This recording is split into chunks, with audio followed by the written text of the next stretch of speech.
I get questions all the time from people either who are in my community, the kitchen table, or I get them through email on my website.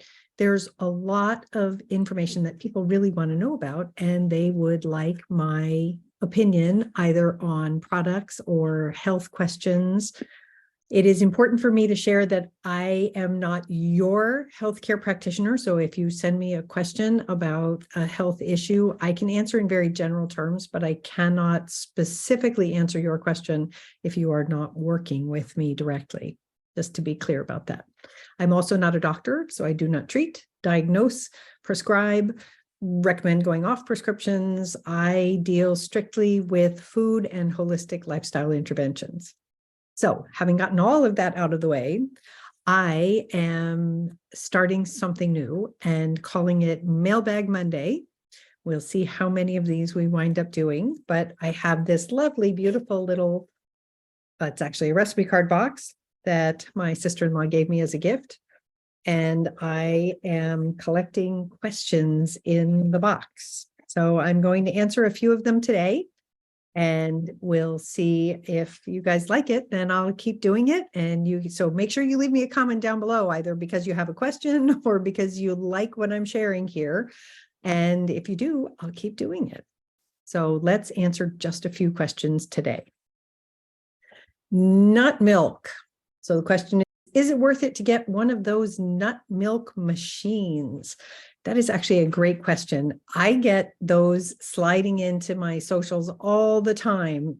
It's like, hey, wouldn't you rather have this? It'll make life so much easier.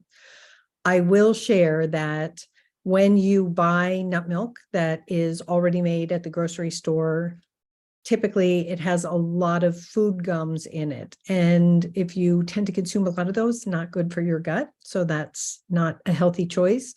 We also want to make sure that we don't have things like carrageenan in there or other negative ingredients.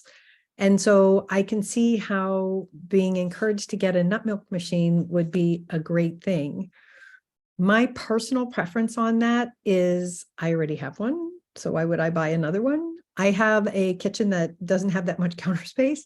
And so the idea of adding another appliance to my kitchen, especially when those tend to cost somewhere between $200, $250, they're quite pricey. That just doesn't seem to make sense to me. So how do you make your own nut milk? Very easy.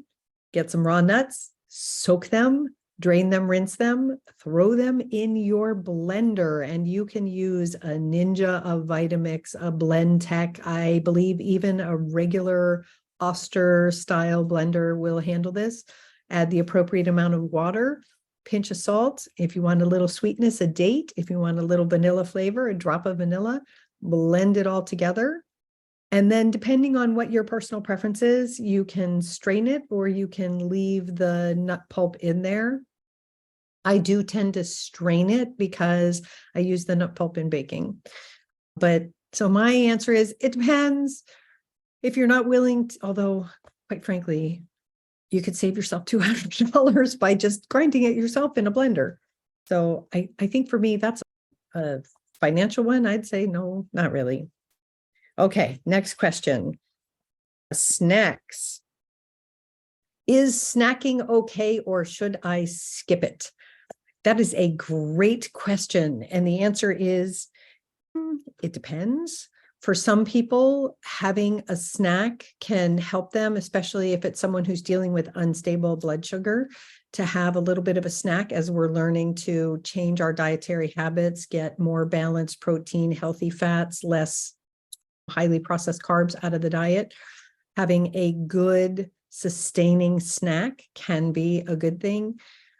If, on the other hand, you're someone who's snacking all the time, and so you snack your way through the day, and there are some people like that, your natural preference is to want to graze. Unfortunately, that means at meal times, chances are you're not as hungry. And that then becomes problematic because you're potentially not getting the amount of protein you need, healthy fats, lots of veggies. So it depends on why you want to snack and if you need that balance to keep your blood sugar stable. I will say, if you're going to snack, I am a huge fan of making sure that you're having a little bit of protein with your snack. And that way you are not as likely to start riding that blood sugar roller coaster. And I also feel that it's really important to keep track of how often you're snacking and what you're doing, and begin to see if you can improve your meals so that you're snacking less. So that's definitely something that I would encourage you to look at. All right. So another question is lactose. I'm lactose intolerant. Will that ever change? And the answer is nope. That is actually a biological thing. It means that your body does not have enough of the lactase enzyme to break down the lactose milk sugar. And the way around that is to either not consume lactose in any form, or to consider taking lactase, dairy digestive enzymes, in order to help you with that. I will also share that studies really show that most people after the age of about 7 tend to produce less lactase.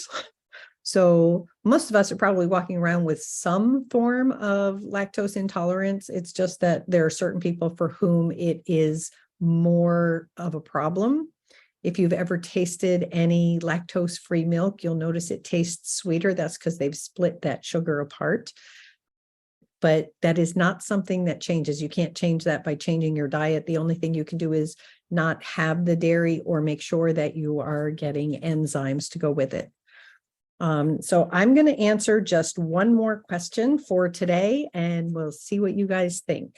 All right. So omega-3 milk. Why is there omega-3 in my milk? And is that a good thing? Love this question. Why is there omega-3 in your milk? Because some food producer thought it was a good idea and that it would help them sell more milk. Chances are that the omega-3 that's in your milk is from fish oil. And they put that in there because it's called fortifying. They're fortifying the milk with fish oil in order to get people who think they should be having more omega-3s in their diet, but don't want to take omega-3s or don't want to eat fish. By the way, eating fish is the best way to get them, or taking fish oil. And so they add it to foods. I've even seen omega-3s in peanut butter, believe it or not. For someone like me who is toxically allergic to seafood, you really need to read the label, make sure that there's no fish when they say omega anything. And it also, in my opinion, is not the best way to do it. It's like when they put calcium in orange juice. Oranges do not naturally have calcium. Somebody decided that perhaps people were not getting enough calcium, and the best way to do it was to add some to orange juice so people could drink more orange juice, which has a lot of sugar and no fiber, and or very little fiber, depending on how much pulp you get, and not a great choice. So my recommendation is don't get the omega-3 milk. If you need omega-3s in your diet, I really strongly encourage you to look at adding it through food. Like I said, fish is the best way to do it. If you really can't bring yourself to do fish, then look at supplementing with fish oil. Don't buy it in your milk. Anyhow, 4 questions in the Monday mailbag. And please make sure to leave me a comment down below. Let me know if you like this, because if you do, I've got a whole bunch more questions here that I would like to answer for you. And if you have questions, let me know. You can send them to me, leave them down in the comments, or leave your questions down in the comments. Or if you are part of the kitchen table, make sure that you put them in the community area, and I will be sure to answer them on the next Monday mailbag. Thanks for joining me, folks. Have a healthy day. Bye.